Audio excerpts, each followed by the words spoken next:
Greetings, my friends. Welcome, welcome, welcome to the Grit and Equity Talks podcast with yours truly, Dr. India White. I'm super thrilled to be here with you. I hope you've had a successful, phenomenal week, getting a lot done. We are closing up April, believe it or not. I think this year is just flying by. We've had so many great events, but we are here again. So thank you so much for tuning in and spending this time with me. I love you guys. You guys are great.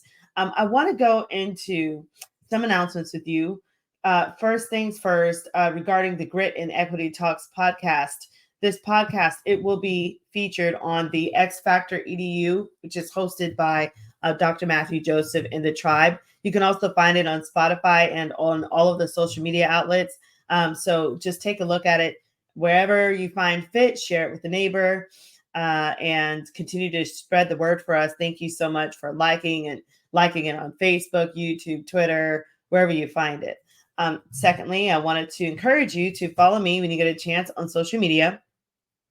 My Facebook is Miss India White. LinkedIn is The India White. TikTok is Dr. India White. Twitter is Indie Speak and Teach. Instagram is Indie238. YouTube is India White 123. Threads is Indie238 as well. Threads is. It's the same as Instagram. So with that said, find me on one of those platforms, like and subscribe. I appreciate all of the feedback and the collaboration and those that have been, messaging me about conferences and different things like that. I appreciate you. Speaking of conferences, I do have some upcoming events. I have the Wisconsin Math Council in May next week, which is going to be great with a host of rock stars there. I'll be planning to do a keynote there. I just got accepted to speak for FCTM in Florida in June, so I hope to see many of you there. I also plan on going to the CAMPS conference in July in Texas. I also am scheduled to do some speaking at NCSM and then also ICTM in October. So very, very, very busy schedule, and more are piling on, and I'm super excited. So with that said, I hope to see you guys at some of those events. In addition, if you're coming on this podcast, you're like, okay, what are we going to talk about? This is basically the objective of this podcast. So if you are trying to close the achievement gap, but you're having classroom management issues and your students just aren't motivated to do the work, then join me on the Grit and Equity Talks podcast. I just love coming here. I love talking to you guys about grit and things like that. I also wanted to remind you to please check out my website. I'm constantly keeping it updated for you. It's www.india-white.com for books, blogs, and to schedule me for your next speaking or coaching event. I also wanted to update everybody because I know I have a tribe out here that has followed my work, and I have been an author, a textbook author for some amazing, amazing companies, and I'm so thankful. And so with that said, I'm now transitioning into a new chapter with Savas Learning as an author, used to be known as Pearson. So thank you to the Savas tribe. Thank you to the ongoing tribe that has loved me through all these years and all of these transitions and all of these new doors. Now that I'm with this team, I'm super honored, and I just can't wait to learn with them and to rock it out with them as well. So with that said, I now want to get back to the show. I want to talk with you a little bit today because I know that teachers are ending the school year, and so people are asking for, tips and things. So I want to talk today about tips for ending the school year strong with equitable practices. We might throw a little bit of gritty stuff in there too. And I want to talk about this now because I know this is April. We're getting ready to go into the last time of testing for students. You're wrapping up the grades, you're wrapping up the school year. And so I think it's imperative that we really talk about some great things that we can do. So first things first is I'll lead and I'll talk with some tips just from my heart. And I might share some stories, and then I'm going to pull up some things that I found from the web for us. Okay, so that we can talk about it. So first things first, tips for ending the school year. This is coming from me. End with a end of the year project. So in my math class, I would do an end of the year project, and I would take my book. So whether you're using, Savas or you're using another company, I would take my textbook and I would walk through every chapter. So I would allow the students to pick a chapter and the students had to teach their class about that chapter. And so, like, say there's 14 chapters, and then there's all of the different lessons. I would basically print out that table of contents, and I would cut it up into strips of paper so that students can choose. And sometimes they would choose randomly. So I would put the strips in a plastic bag and then walk around and let them choose what they got. And then if they were like, oh, I don't want to teach on translations, or oh, I don't want to teach on, whatever, the area of a rectangle, whatever, then I would allow them to swap it out at the end after everybody else has already selected. I found this is very random, this is very fair, and it was very effective. Students went for it. They would have to memorize, they would have to look at, the topic and find out the benchmarks and find out what was going on. And then they had to present. So they had to create like a poster board. They had to get one of those, and they had to work. They couldn't use pencil on my projects. They had to use dry erase markers and pens, and they would have to teach the class. They had to have a title, things, and I had put together a rubric. If you're needing some support with something like that, let me know. I'd be honored to help you. But anyway, we would do this. And I found that it was very effective, and students loved it. And it was way better than just cramming a bunch of things at them and saying like, okay, here's this end of the year test, go.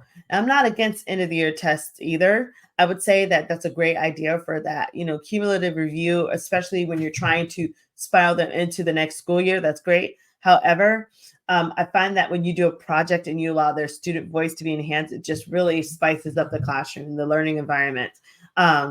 And it just really helps them to end with a bang. So that is definitely one thing. And of course, I already mentioned just end of the year reviews, which are great, which I would do a review. And then I would also go over every single problem with the students. If you're not reviewing with your students, I'm telling you, you're missing a golden opportunity to really help to bridge in those gaps and to just have that their gains to be increased and for them to attain and to retain their knowledge. So anyways, so we would do like end of the year reviews, and it would be like a quiz, but it would, or like test, it'd be like 35 problems or so, but it would be throughout the entire. Now I know many digital math programs have the capability of creating those for you. So I would recommend that you go and you look at those and figure out what your program does. How does it speak to that? If you don't have a program, look up some cumulative, end of the year exams for 8th grade math or for algebra 1, for 6th grade, whatever your grade is, and go for it. And then of course you can also go with your department heads and, and with all of the teachers, and you guys can plan a PLC where you piece those things together and make it work. Now let's get back to my next goal or my next tip for you. So tip number 2, discussing your grades and negotiations with students. This is so key. They need this. Students are going to come at you pitching various ideas as to how they can get their grade up, how they can make up that quiz or test. Some students will come to you with that 89% wanting an A. And I just want to say this to the teachers that are in that spot. What does it hurt? What do you lose if you give a student an opportunity to make up an assignment so that their grade will be higher and they will go into 89 to 90%, 89 to 92? So you're helping them to become an A student in your class. What do you lose if you give that student an opportunity? Because that is an equitable practice to be able to work with students and giving them an opportunity to either retest or to, show their competency, take notes, try it again, take that assignment on the computer again. What do you lose? I don't think you really lose anything. I think if anything, it adds to you and it adds to the value of that student. So I want to encourage all of the teachers that have those students that are on the borderline of 89%, 69%, 79%, and they're just right there. And you're like, no, you're going to go down with an 89.46. No, 89.44. Because I just cannot round and I cannot give you any hope for an A. I want to encourage those teachers to really just have a little bit of grace and to work with your students in these end days of the school year. Okay, now next, helping seniors get on track towards graduation. So I'm going to flip it towards my high school peeps. Whoop, whoop.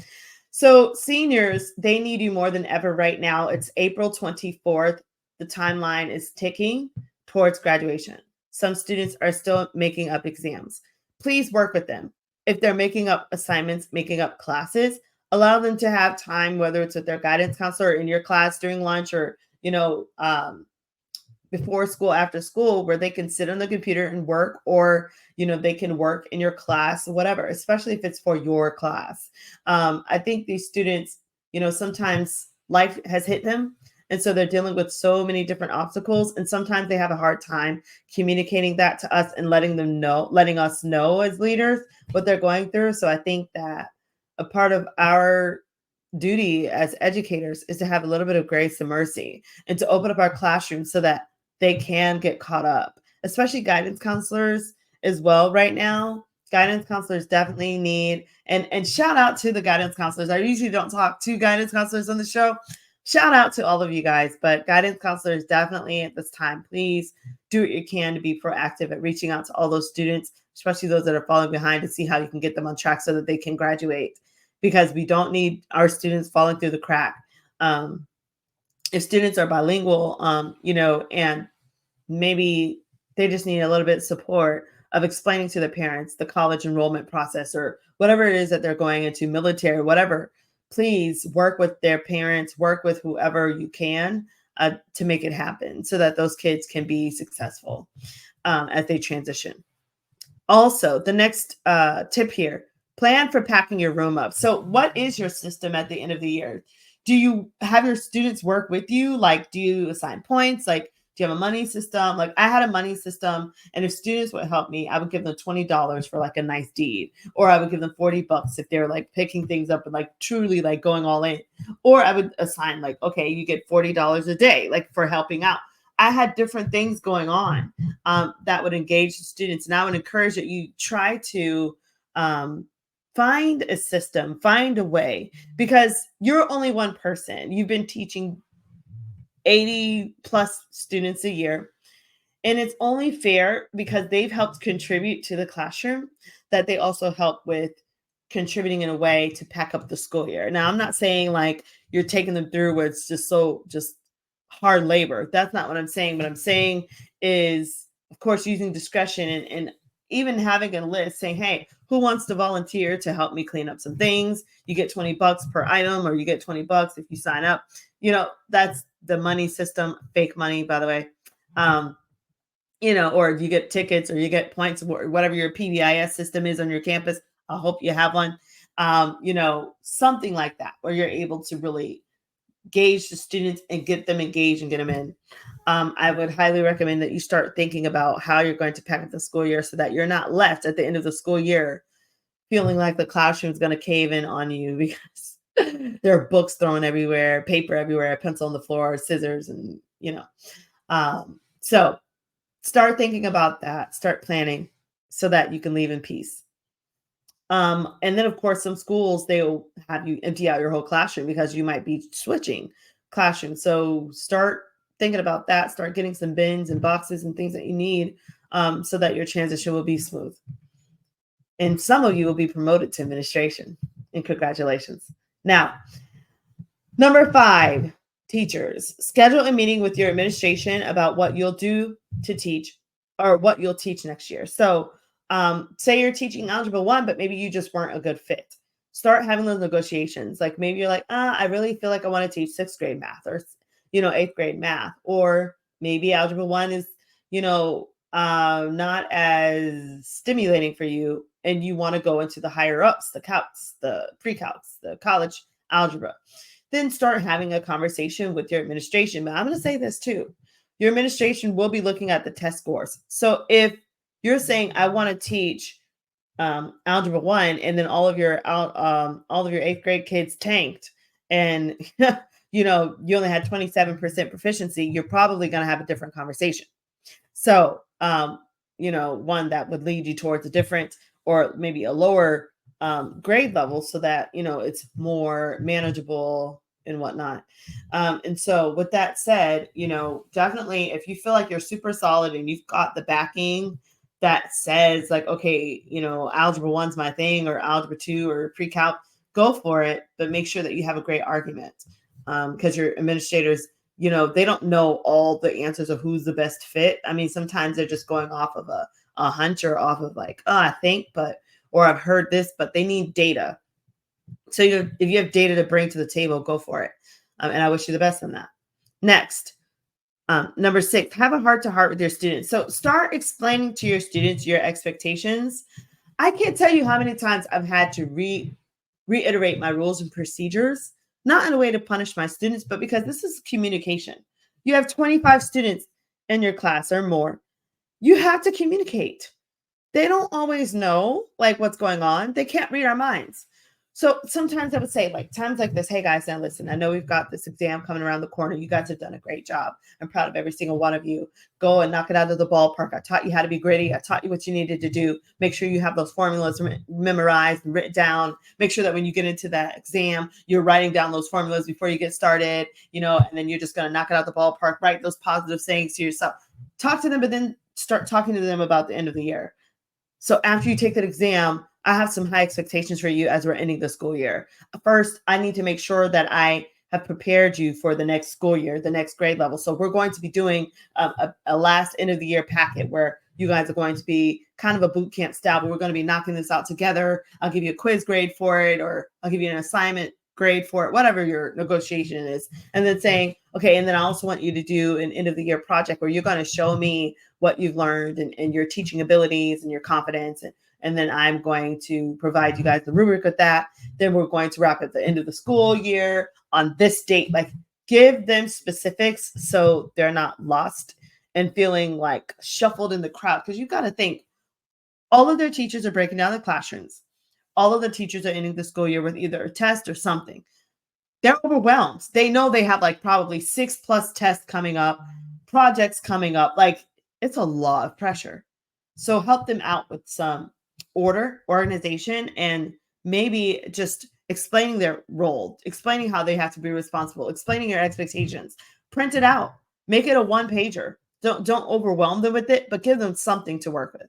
So, and then speaking of that, also send out parent letters and newsletters to families about those same plans. Let families know, hey, what's up? I know we spoke earlier in the year. I hope that you're speaking with parents each quarter, because we need them on board. But speaking to those parents and letting them know, hey, this is what I have planned. This is what's coming up. Give them a calendar if you have it. Some of y'all are rock stars. You already have it all lined up. Go ahead with your bad self. But some of you, maybe you don't have everything, but you can kind of give a skeleton of what is going on, and that's fine as well.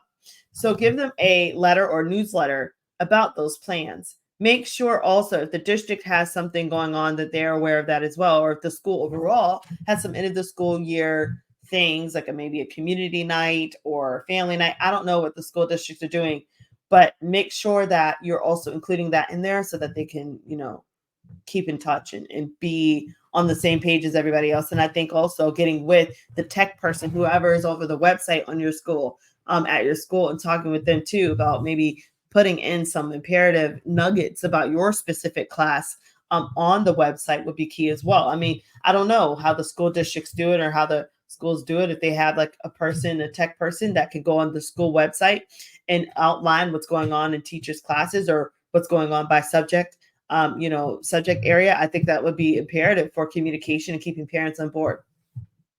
And then, of course, preparing your paperwork. Do you have IEPs that you're preparing? Do you have Title I information that you're doing regarding funding and how you were able to use the funding and the donations? Do you have to prepare paperwork for Donors Choose or other, grants that you were able to obtain throughout the school year? Do you have paperwork for, you're doing your in-services and your professional development? Maybe you're trying to renew your certification. Do you have that paperwork lined up? Maybe you're transferring. I don't know. Do you have all those things dotted up, and do you have all the paperwork in line for your students that are being promoted and going to the next grade or whatnot? Make sure that you just have all of that taken care of so that nobody is caught off guard, and that the school year can end on a smooth note. So those are some key nuggets that I had for you guys. regarding how you can help students. And then I want to go into, I also want to go into some things that I found for you before I get started, um, regarding how you can end the school year strong and things like that. So I'm going to pull it up now for us. And it was this article I found is titled "How to End the School Year Strong." This was written on the 3rd of April. Cool. So I think it's an opinion paper, so they're just going to talk about it. So he's talking here about a family heritage project. So they did a family heritage project. A member of the Hope Street Group, which is a Utah Teacher Fellow, and was a finalist for Salt Lake City School District's Teacher of the Year. So pretty neat. So she's talking. Let's read and find out what she's talking about. So I teach in an elementary school where the majority of our students are from diverse backgrounds. When my own children were in school, they were hesitant to talk openly about cultural values. Their diversity wasn't acknowledged or appreciated. Interesting. So they thought it would be better to downplay their cultural identities. That's very sad, but that does happen quite often with diverse learners. Witnessing their negative experiences as students of color prompted me to explore new ways to empower my own students. I was determined to create an environment where students take pride in their cultural heritage and gain deeper understanding of their unique traditions and values. So if you're trying to think of an equitable way to close the school year, you can think of how can I become all inclusive and have that culture aspect to the end of the year tasks. And so this teacher has done this by creating an activity where she can celebrate family heritage and have students take pride in their cultural heritage. I think this is really, really crafty, really clever. So she says, this is why I initiated my family heritage project with my fourth grade teachers. And this project is adaptable. So each year at the end of the year testing, right? My students, they research their ancestral countries. Before starting their research, I send home a parent survey designed to collect information about the family's countries of origin, encompassing culture, values, traditions, notable individuals, holidays, music, family, famous landmarks, tourist attractions, and more. Now, this, I will say, if you're doing this, this is great, but some of that information might not be available. It might be limited. Some students might have been adopted. Some students might be with a guardian that might not have that information. So just be cognizant of that as well as you're implementing these various types of projects so that we're not offending students by trying to just accomplish a good deed like this. Now, she goes on. She says this project provides valuable opportunities for students to connect with their roots, engaging in meaningful conversations about their parents, some of who will reside in countries in their countries of origin. Once the necessary information is gathered, I guide my students in the process of creating a Word document to compile and preserve their newfound knowledge. So, very interesting. Going on, she says, here are a few of their comments reflecting on their excitement and engagement in this learning experience. And then she goes on and says, I didn't know the largest pyramid ever in the world was built in Mexico and not in Egypt. Huh. Then it says, did you know that we have a king and queen in Tonga? Cool. A Mexican female astronaut, exciting or inspiring. And then here, what? My dad is from Spain and my mom's from Mexico? Next, Congo has many beautiful places. It's not all deserts. So it's really neat. So what she's doing is she's uncovering just cultural facts and things that people just really didn't know existed, and also dismantling various biases, stereotypes, and things that have been assumed by various cultures. Like, for instance, I didn't know the largest pyramid was in Mexico. I didn't know that either. I think it's kind of cool. Anyway, and then it says here, I want to learn my family's language, so when I visit Tonga someday, I know how to communicate. I think that's beautiful. So then she says, after they've completed their research, I meet with them one-on-one to review their work, ensuring the accuracy of information and encouraging them to add more details as needed. Then I print out their work, which is filled with interesting pictures and informative captions. Next, my students eagerly put their posters together. They add photographs, preferably of their families dressed in traditional clothing, which of course makes them feel more connected to their heritage. The final step is for them to practice presenting their posters. Whoop, whoop. I give them a choice to partner up with another student who shares the same cultural backgrounds. As I extend an invitation to their family members to attend, wow, She even extends an invitation to the family. This is beautiful. And observe and oh wow, even participate in the presentations. Wow, that is rich. I mean, how many parents are really being asked to come in and do this? This is just very, very unique. This is a jewel. And then she says, it's gratifying to witness my students and their families proudly sharing information about their countries and engaging in a mutual learning experience. That's pretty powerful. And then she says, students take great pride in their unique identities and their diverse backgrounds. They have a strong desire to learn about their cultures and even plan to visit original countries someday. Their families are proud to witness their countries or their children's appreciation for their traditions and their eagerness to learn of the older generation. This is beautiful. She even had a cultural poster. That was a great idea. And I'll stop right there because I think that that was so rich in content. Just that one idea. I just think that's beautiful. Have you ever thought to do a poster around culture and celebrating student heritage, family heritage culture, family heritage poster at the end of the school year where students get a chance? I know some teachers have done um, oh, when a collage, I think it's called, where you put all the pictures together of the family and things like that, and it's kind of like a show and tell. You can do something like that as well. So I think it's really neat. I think too, this is really neat if the parents can afford to do, like ancestry DNA and things and find out their heritage. That would be great. I mean, I was shocked to find out that I was, German and that I was Irish and that I also had British, England, Wales in my bloodline among Nigerian and other things. But I think that, if they have access to that as well, that would take it to the next level. Or 23andMe, all these things, all these different platforms. So I think this is a great opportunity to just bring everyone together and have that all inclusivity approach happen again. All right, let's get back to the article. So she says here, you can also do a class yearbook. Now, I mean, yeah, a class yearbook is interesting. So let's read what she has to say. How about that? So she says, typically, I spent the last 2 weeks of school helping my students with their end of the year projects. The elementary schools I work with did not have a yearbook. Interesting. That does happen. That's very interesting. So if you are in a situation where maybe there's, the kids just didn't get to a yearbook, or maybe there's a financial situation where they can't afford to put together a yearbook, then you can create class yearbooks. This is powerful.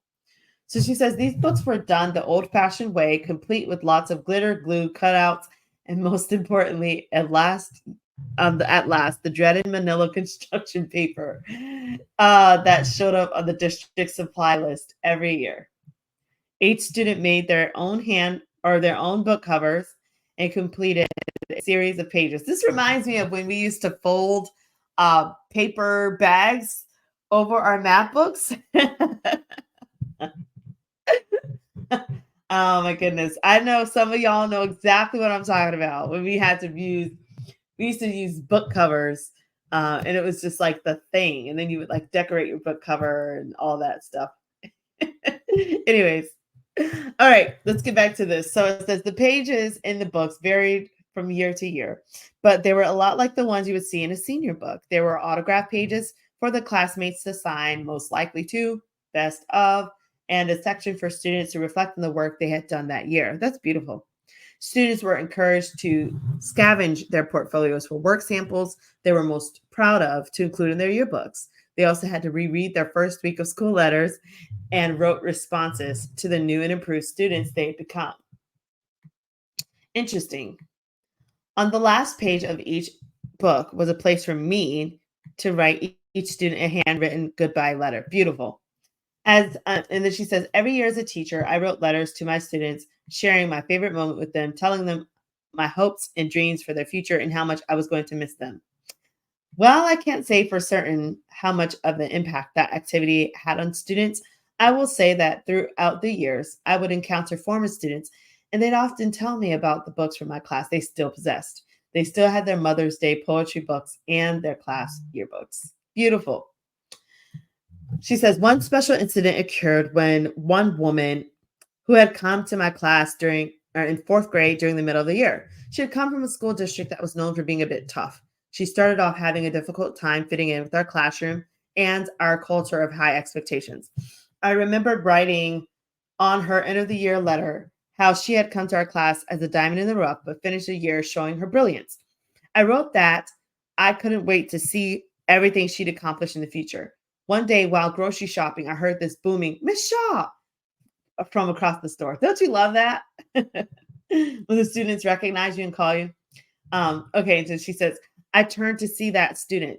She ran up and gave me a huge hug and proceeded to tell me about still having her yearbook and about how my words to her about being a diamond had positively impacted her confidence. This is the special kind of moment that teachers look forward to. And I loved to hear how well she was doing in college. Whatever teachers do during the final days of school should make those last moments with students special and worth their time. I agree, right? So she says, I chose to reflect on the school year while creating a keepsake that students could treasure for years to come. Now that is beautiful. I'm glad I didn't totally downplay that article, because at first I was like, why would you need a school? And see that, shame on me for assuming that all schools would naturally have a school yearbook, but there you go. So if you don't have one, then there's a great activity for students to still remember who they are and sign their yearbook. I'm sure there's a section where students can sign off on each other's yearbook and things like that as well. So with that said, this has been a wonderful show. We'll continue with this, sometime in the future, but you guys are phenomenal. Thank you so much for joining me again on the thanks for joining me again on the Grit and Equity Talks podcast with yours truly, Dr. India White. And again, we talked about some tips for ending the school year strong. Feel free to reach out to me if you're needing some support, if you're wanting a boost at the end of the school year, if you want me to come and talk with your staff or whatnot, I would be honored. Also, reminder to follow me on Facebook when you get a chance. There's Miss India White. LinkedIn is The India White. Twitter is Indie Speak and Teach. Instagram is Indie238. YouTube is India White 123, and Threads is Indie238, and TikTok is Dr. India White. Make sure you tune in on the X Factor EDU network for this podcast, and you can also tune in on Spotify and all of the social media outlets. I hope to see you guys at some of my upcoming events. The Wisconsin Math Council in May. I have the keynote for FCTM coming up in June. CAMPT is in July in Texas. NCSM is in September. ICTM is in October. And who knows where I will be flying out to next. And so I'm so happy that you guys joined me. Oh, yeah, I forgot to let you know as well to check out the new launched Grit Mini Workshop on the Grassroots Workshops website. Thank you, Robert and Tribe, for that. Go ahead and check that out. And if you're at the Wisconsin conference, we are going to offer you a discount for those that attend my session. We have a special deal that we're working on with that. So I'll keep you posted with that. The Grit Mini Workshop is titled How to Harness Grit to Help Students Thrive. So go ahead and check that out as well. So with that said, guys, you guys have been absolutely fabulous. Thank you so much again for joining me on the Grit and Equity Talks podcast. And until next time, stay gritty. See ya.